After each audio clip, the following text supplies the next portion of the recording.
In making this channel, I was not planning on teaching any history, as I'm still learning it myself. I've been having conversations with people lately about socialism and politics and so on, and I've come to the realization that history goes hand in hand with politics. When someone can confidently tell me, "We've never had inequality before," and I say, "Are you joking?" as I smirk, and they respond confidently, "Well, we've never had inequality like this in America before," and yes, that was a real thing I was told, I realized that my ignorance goes much deeper than I thought, ironically. So I'm beginning a series on this channel where we simplify American history from around the 1890s to the modern day from an economic and political lens. I'm not going into a ton of detail, you can find better videos on these subjects than I'm able to offer. Think of me as a stepping stone to dive deeper into these topics, and for many of you to be introduced to these topics. I may later address time periods before this date and other countries' perspectives, but for now, I think it is best to teach people a brief version of their history that they were never taught properly, or were never taught at all. Because no, inequality is not new on this planet or era, and it certainly ain't new in America. Let's begin with the Gilded Age.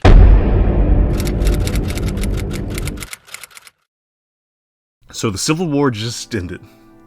America has just suffered its deadliest conflict ever, and side note here, the Civil War is still the deadliest US war as far as US deaths. So America does what any nation would do after a devastatingly destructive battle. They reconstruct. This era creates a level of production so high under capitalism that it produces the so-called robber barons, the most wealthy of the time being Rockefeller, Carnegie, and JP Morgan, among a few others. They amassed fortunes so abundant that it eclipsed what most people even thought possible at the time. In the same era of enormous wealth, you had extreme, sweeping poverty. If you were a factory worker, a coal miner, a railroad worker, stuff like that, you just had to endure long hours, incredibly dangerous conditions, and low wages. And that was just if you were poor, white, and male. Minorities of the time, namely African Americans, wouldn't really see a fundamental change from slavery to their current lives. For African Americans, this period would see the rapid installation of Jim Crow laws that enforced racial segregation, while sharecropping and convict leasing systems trapped many black laborers in cycles of debt and dependency. So while they were no longer legally enslaved, many were economically bound to landowners and systematically excluded from fair wages or property ownership. It's often described as slavery by another name, to quote a phrase from historians like Douglas A. Blackmun, famously not a black man. Not to mention, while black men could vote on paper, literacy tests, grandfather clauses, and just straight up violence effectively stripped them of their right to vote throughout the South. Meanwhile, women of all races didn't gain federal voting rights until the 19th Amendment in 1920. So when I describe the conditions of America in this period, understand that I'm really talking from the lens of poor white Americans. Know that any minority in this time period likely has it much worse. I focus on black history because it's what I'm most familiar with, as a black man myself. But if you told me Native Americans had a similarly horrendous life in America, I wouldn't be surprised. So, we're in a time of extreme inequality. Sound familiar? Well, this inequality is what Mark Twain points to when he coins the term Gilded Age. His point being that on the surface, there's a thin veneer of progress and wealth, but it's all to cover deep structural problems that plague the majority of Americans. The wealth became so staggering that by 1890, it's estimated that the top 1% of families owned roughly 50% of real and personal property, while the larger portion of the population owned nothing, nada.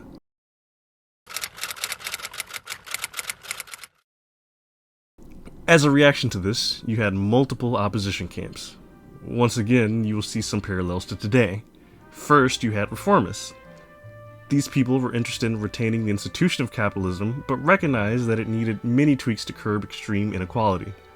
You'll be surprised to hear that the reformists were comprised of multiple parties, but namely the Republican and Democratic Party. At the time, the Republican Party was still the party of Lincoln, and much closer in ideology to the likes of a Bernie Sanders than any Republican today. They weren't quite social democrats like Bernie, but again, the point is that they were much closer to him in ideology than a George W. Bush.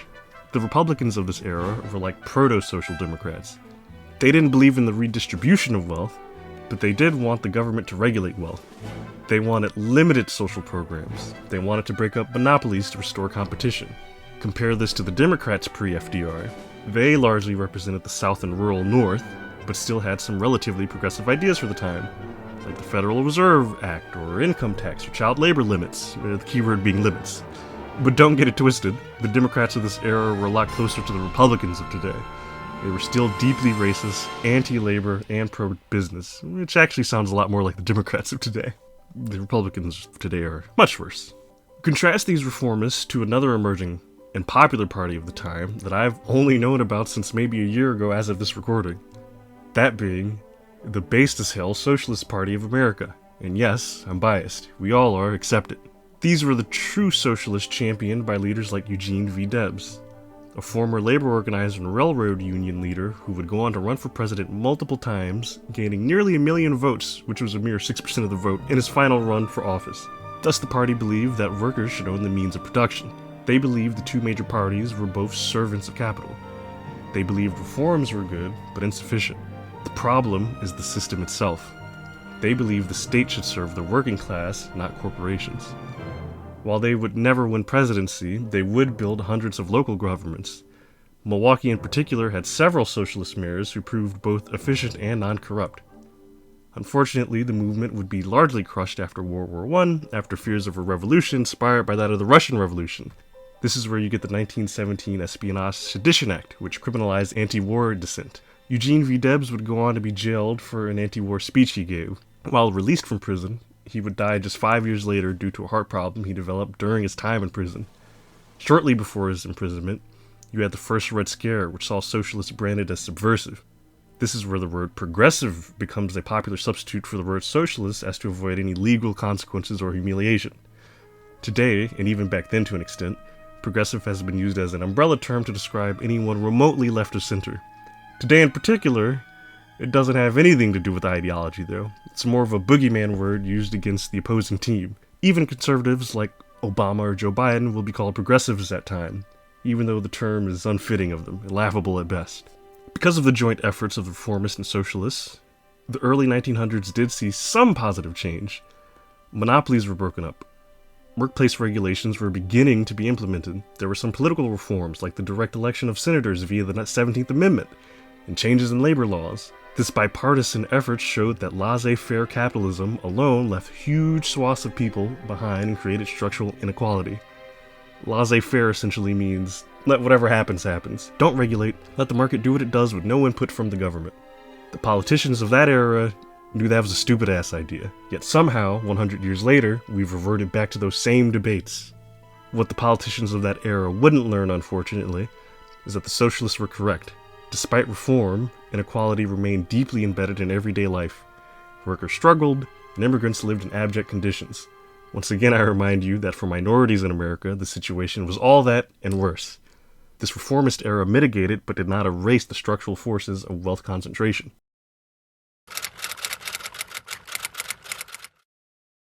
You all know the images: lavish parties, grand ballrooms, Leonardo DiCaprio raising a glass, Great Gatsby type shit.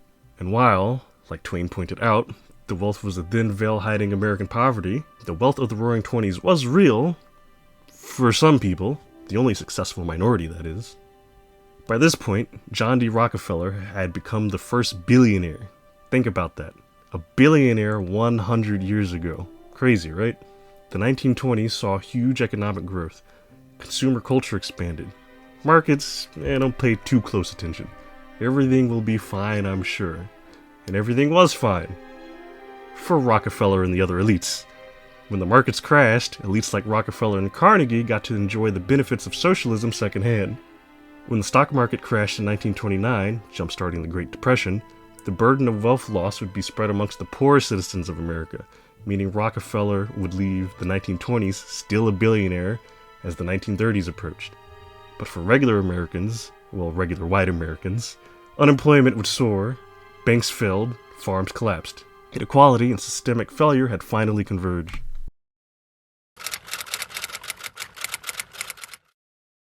Franklin Delano Roosevelt entered office in 1933. The only thing we have to fear is fear itself. There was a bit of drama there in that he didn't run for the same party as his cousin, former President Theodore Roosevelt, a Republican. Instead, he chose to run as a Democrat. Surprisingly, however, his former policy would shape the Democratic Party all the way up to the 60s with John F. Kennedy and Lyndon B. Johnson. Soon after entering office, FDR would not just change America, but the world forever by introducing America to the New Deal. Side note here, we attribute the New Deal to FDR, which is fair, but the main architect of the New Deal is actually a woman who served on his cabinet as the U.S. Secretary of Labor, Frances Perkins. She would serve his entire time in office until he died. Her key accomplishments in the New Deal, which we still enjoy to this day despite Republican dismantling, include the Social Security Act, which created Americans' first social safety net. If you fall in hard times, America would help you land back on your feet. She helped design the Fair Labor Standards Act, which established a federal minimum wage. Maximum work hours, which we falsely credit to Rockefeller for implementing. And for the first time in human history, child labor was outlawed. Think about that. She helped create the Public Works Administration, which oversaw job creation efforts during the Great Depression. She created unemployment insurance, which still exists today.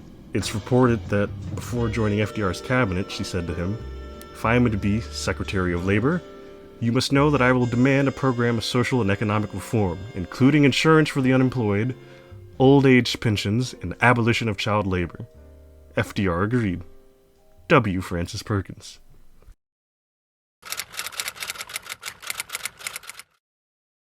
We also often attribute the success of the U.S. economic boom in the Golden Age to World War II itself. This is partially true. The result of World War II did leave America in a uniquely advantageous position globally. Europe had torn itself apart. Russia needed to do some repairing as well. Japan had the wrath of a barbaric nation dropped upon two of its major cities and would be down for the count until the end of the century. They actually dropped two.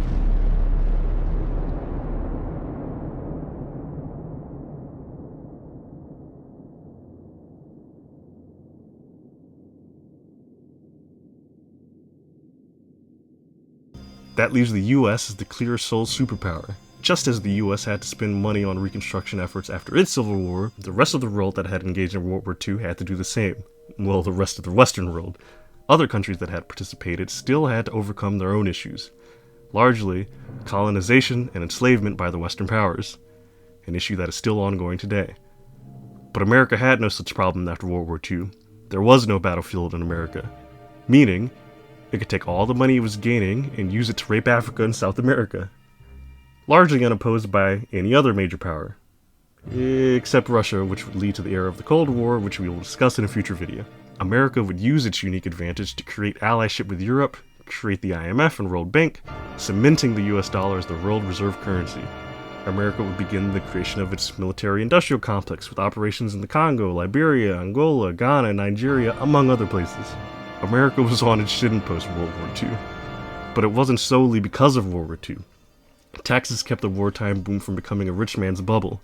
Broad taxation anchored demand-side growth, meaning the government could reliably fund unemployment insurance, veterans benefits, rural electrification, and education grants. For the first time, the middle-class Americans would be roped into the income tax system, and happily so. Look at what they received. Inequality hit historic lows. We'd see this inequality remain at these levels until the Nixon administration in the 70s. There was huge public investment in infrastructure, which led to high private productivity. Even companies benefit. Someone had to build the highways and public universities. Someone had to do the scientific research. In a sense, FDR made capitalism sustainable. For a while. But just as the socialists warned, capitalism is a zero-sum game. The winners don't just sit idly by. Every dollar that flows to you is a dollar that a billionaire doesn't currently have. For them, those whose god is profit, this is an inherent problem. The solution? Use your power gained from mass wealth and social influence to dismantle the entire system and reduce it back to laissez-faire systems, so that hopefully one day soon, we'll see the rise of the next trillionaire, while the rest of American workers are left to starve and piss in bottles. I make this series on history to highlight parallels between our modern day and that of the not-so-distant past.